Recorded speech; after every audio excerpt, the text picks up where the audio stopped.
Louvado seja nosso Senhor Jesus Cristo. Hoje é dia 6 de maio, estamos no sábado da quarta semana da Páscoa. A leitura de hoje é de Atos dos Apóstolos, capítulo 13, versículos 44 a 52.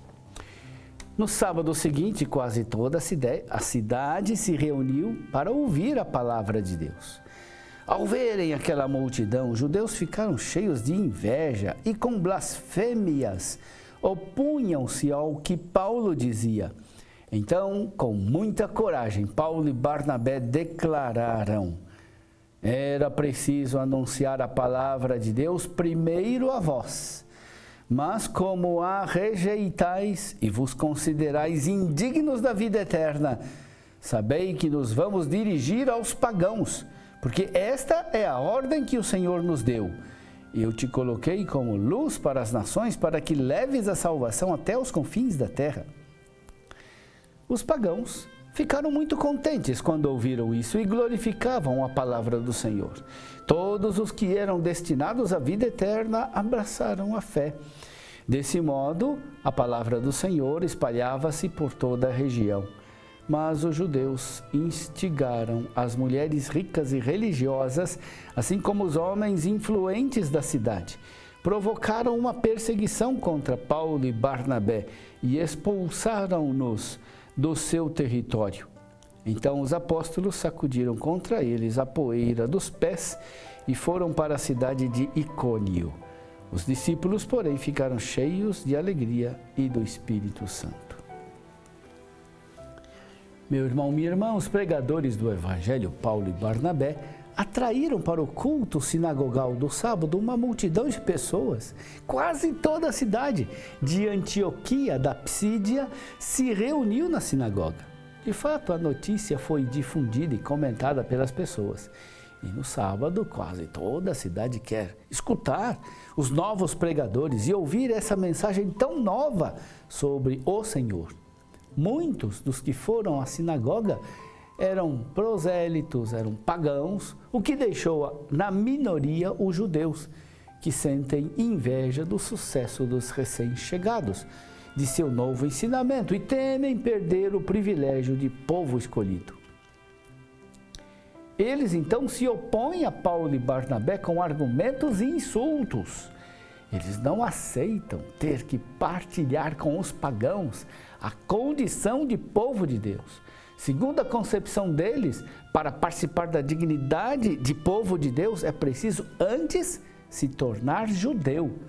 Eles se fecham no seu particularismo e rejeitam a mensagem universalista do Evangelho. Paulo e Barnabé tomam posição e a declaram abertamente. Era preciso anunciar a palavra de Deus primeiro a vós, mas como a rejeitais e vos considerais indignos da vida eterna, sabei que nos vamos dirigir aos pagãos. Paulo e Barnabé reconhecem o privilégio dos judeus. De fato, Jesus se dirigiu exclusivamente aos judeus e ordenou que os discípulos fizessem o mesmo. Além disso, o povo judeu foi o depositário e o herdeiro de todas as promessas do Antigo Testamento. Paulo e Barnabé não negam esse privilégio, que infelizmente foi entendido pelos judeus como exclusivismo e particularismo. Paulo e Barnabé entendem o privilégio dos judeus de outra forma, como serviço e responsabilidade. O privilégio de ser povo de Deus está a serviço da salvação de todos os povos.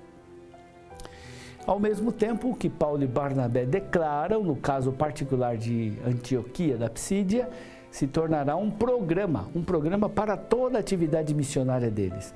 Em cada cidade eles anunciarão o evangelho primeiro aos judeus e depois que ele for rejeitado pelos judeus, se dirigirão aos pagãos. Assim, o anúncio do evangelho será em parte motivado pela rejeição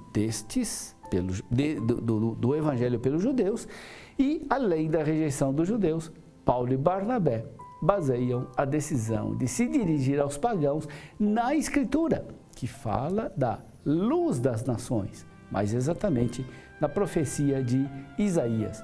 Eu te coloquei como luz para as nações, para que leves a salvação até os confins da terra.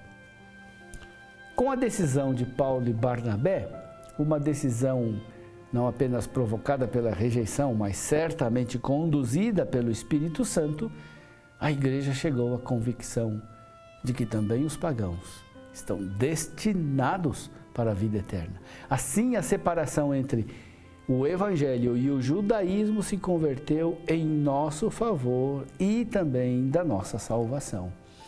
O relato termina com uma observação positiva. Os pagãos ficaram muito contentes ao saberem que também estavam destinados à vida eterna. Alegremo-nos com o precioso dom do Evangelho da salvação que nos foi feito.